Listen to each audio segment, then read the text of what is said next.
Has Squad's latest update brought you back from the ether? Are you part of the new influx of players? Are you constantly getting squad lead dumped on you because someone made a squad just to grab the marksman kit? Well, do I have the video for you? Because by the end of this video, not only will your commander be moister than an oyster, but members of the opposite sex will be falling at your feet, and your father finally returns home with the cigarettes and milk he went out for 12 years ago. The milk is out of date though. How's it going, guys? My name's Honcho, and welcome to my squad leader tips video that you all need to know. I'm going to assume that you already know the bare basics on how to be a squad leader, but just in case you found this video and you're brand new, I will cover it as quickly as I can. To start with, you need to pick one of the infantry squad leader kits. This is especially important if you've had squad leader thrust upon you, because a lot of servers have an auto kick function that removes non-squad lead kit squad leaders from their squad. So if you are at main, quickly run to an ammo crate and grab an SL kit. If you are already balls deep and in your lodgy or jeep with the rest of your group, you can grab an armoured squad lead straight from the vehicle. Just press and hold F and the option will come up. Just don't jump out whilst on the move because you'll die. This isn't an ideal situation, but the armour SL kit will prevent you from being yeeted. Now, one thing to keep in mind here, with an infantry squad lead kit, you only need one other person with you to place a radio or rally. With the Armour SL kit, you need yourself and 3 others to do so. If you get lucky enough to find a squad with an armoured personnel carrier or a helicopter, or you have one in your squad, you can pick any squad leader kit needed from those vehicles, so long as they have enough ammo within them. You can't, however, do it from a tank. Once you have your SL kit, to place a radio, you either need a lodgy truck or a helicopter and one other person within 20 meters of yourself. Press and hold T to bring up the menu, then choose Place Radio. Once your radio has been placed, get someone to unload the construction from the vehicle, and in that same T menu you will see a shovel symbol that says Deployables. Click on that in there, click on that, and in there you will find the HAB and ammo crate. Place them down in a suitable location, which I'll go into a bit deeper further on in this video, but for a quick tidbit here, if you're struggling to place it, you can use your arrow keys to rotate them. Now, I want to wind the clock back a tiny bit, and let's say that you intentionally want to start your own squad. I'm going to be completely honest with you here. If you are taking squad leader, you need to make sure you have a working microphone. It is extremely important because not only will you be communicating with your squad, but also other squad leaders and at time the random blueberries around you. But don't be too intimidated by the tasks at hand. They all get easier with practice. Trust me, we had to start somewhere. The best thing to do is let other squad leaders and your squad know that you are new. For example, just name your squad New SL by telling people, hey, I'm new at this. Other SLs will know to be more patient with you and will make better suggestions knowing that you're less experienced than they are. If you get one of those games where no one says a thing, just play it safe and get set up on defense. I can hear your eyes rolling, but trust me, defense is not as boring as people make it out to be. If anything, it can be more intense at times than being on the attack or HAB hunting. Being on defense means you will be part of the foundation for your team's potential success. A great way to shed some of the load or to get extra help within your squad is to ask if anybody wants a fire team lead. There's 2 available, which is Bravo and Charlie. Fire team leads can place observational marks down that only you and your squad can see, and they can mark enemy vehicles, emplacements and infantry that your whole team can see. So if you're in the middle of something and someone in your squad calls out an enemy tank, you can ask them to mark it for you. To put people in fire team leads, it's very simple. You press enter to bring your squad and map up and simply drag and drop the player you want into the appropriate fire team. I personally like to split mine into 3 groups of 3. So that's 3 in Alpha, 3 in Bravo, and 3 in Charlie. And the way that I do that is I'll usually have myself and the 2 medics in Alpha. Any anti-tank will go into Bravo, and support such as machine guns and grenadiers will go into Charlie. Now, the same method can be used to remove someone from your squad. Don't be afraid to yeet someone from your squad if they're being a complete asshat or generally just not listening to your requests. I know it sounds harsh, but that space could be occupied by someone who wants to play as part of a squad rather than being the lone wolf medic.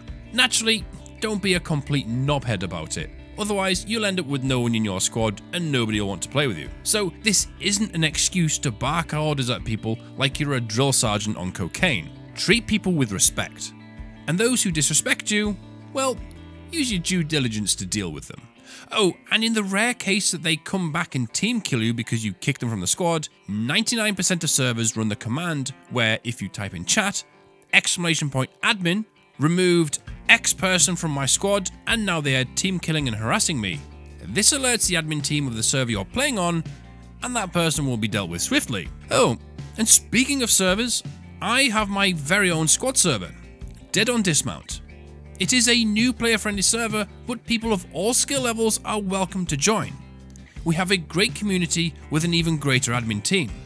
We generally run a fixed map rotation, which changes either weekly or bi-weekly and is displayed within the DoD Discord to check out for yourself. Oh, and if you want to skip the queues or just help support the server, feel free to drop by and subscribe to our Patreon and pick up a whitelist. We have a few different packages that can work for just yourself or for you and a bunch of mates. So, whether you have 1 hour or 10,000 hours, you are more than welcome to join, and we hope to see you in there. When it comes to radio placement, to build your hab, keep in mind that you want this to be the hardest thing in the world for the enemy to find. Try not to slap it directly on an active objective, although there can be times that this is unavoidable. Always make sure it's not placed directly between two objectives, as enemies transversing from one objective to yours have a much higher chance of accidentally finding it as they walk on by. A nifty little trick I like to use to hide my radios is to place them in a garage or a container that only has one entrance, and then I'll block that said entrance with a repair station. This seems like a completely harmless placement, and you're not breaking any glitching rules by hiding the radio inside the repair station like the old days. I totally didn't used to do that. You're simply obstructing it and slowing down anyone getting to it because they have to dig the repair station down to get to the radio. Now, the reason why the repair station is perfect for this is when fully built, the generator noise from the repair station masks the radio chatter sounds, so enemy blueberries walking on by are less likely to hear it. Another important thing when placing down your radio, never ever leave the logistics truck by it. I have found more radios in my time playing squad by walking up to random lodges in the middle of nowhere than the amount of views of this video will probably get. So always make sure someone moves the lodgy away once you've placed the radio. Same goes for placing the hab. Don't fire it next to the radio. Keep it at least a good 100 meters between the two. A good practice is to have it right on the edge of the radio radius. That way it cuts down walking time. It's also a good idea to place them in secluded locations, like inside of a hangar or in some dense vegetation. This keeps it out of sight of any vehicles driving by, and especially from the commander's UAV. Now, one thing real important I will say here about radios and placing them.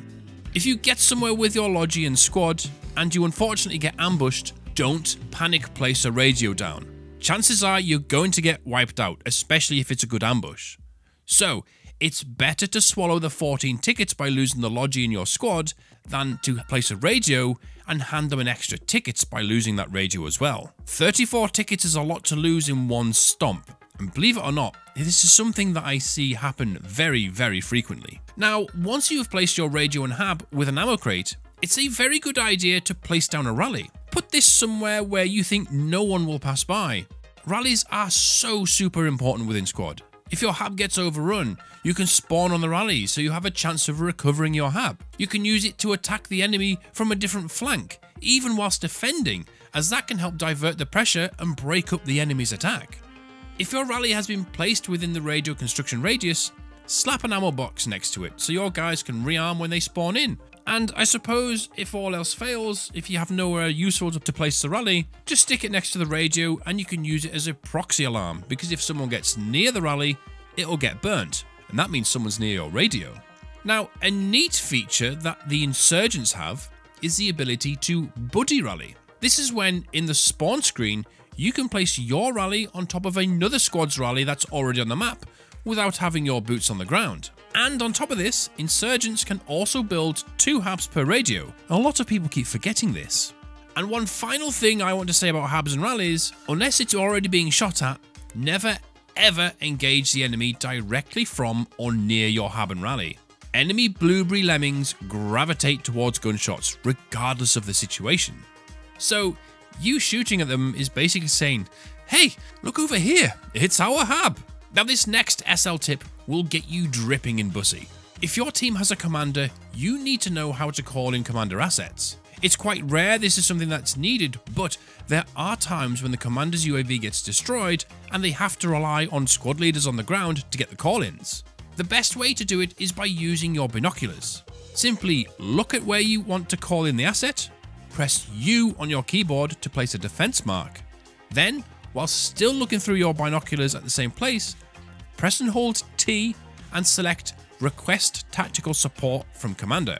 Click on that, then open your map. By your defense mark should be a blue circle.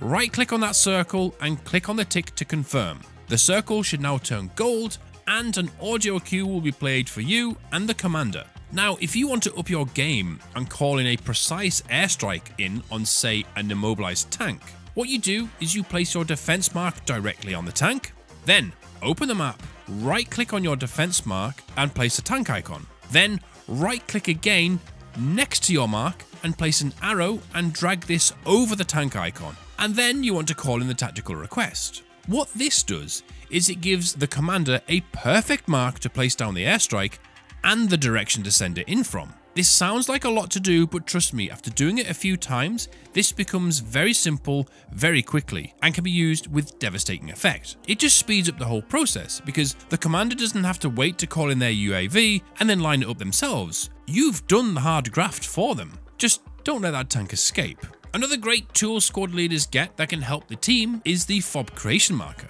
Not only does it indicate where you want to place your radio, but it can be used to find enemy radios. It sounds daft, but it's true. If you or one of your guys finds an enemy hab, repair station, or emplacement such as an ATGM launcher, place a fob creation marker directly on it and then look on the map. The radio has to be within that central radius. This helps give your guys a visual guide to hunt down the radio. And it gets better if they find something else, because you can repeat the process of placing down another creation marker, and that cuts down things even more, narrowing the area that the enemy radio can be in. Just be sure to delete them all once you've found the radio, otherwise the map gets really untidy really quickly.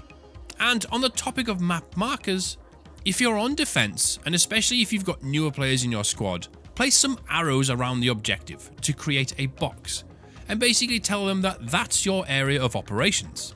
It's great because it gives people a visual guide of where to stay within. I've been using this a lot, and it's drastically cut down the amount of wandering off people do. All of this is going to come with time. It'll seem overwhelming at first and tiring, but after a few days it does start getting easier. Things become muscle memory and slowly start becoming more and more rewarding. If you're ever unsure on what to do, either ask other squad leaders or members within your squad. But one thing that will help you out tremendously is to treat everyone with respect and say things with confidence. I know it's just a small psychological thing, but it makes the world of difference. It also helps to build up your own confidence too. Look, I know I've glossed over a lot of things in this video, but I don't want it being a complete information overload. I'm looking to do more squad leader videos that get more in depth with radio placements, game mode, tactics and other things in the future. If you, as a new squad leader, manage to learn a few things from this video, it will put you head and shoulders above the average 400-hour Andy SL. I hope you enjoyed this video. Don't forget to like and subscribe for more squad guides, gameplay and updates. If you have anything else you want to see me make a guide on, please let me know in the comments down below. Thank you all for watching. Take care, and I'll catch you in my next video or in my server. Good night.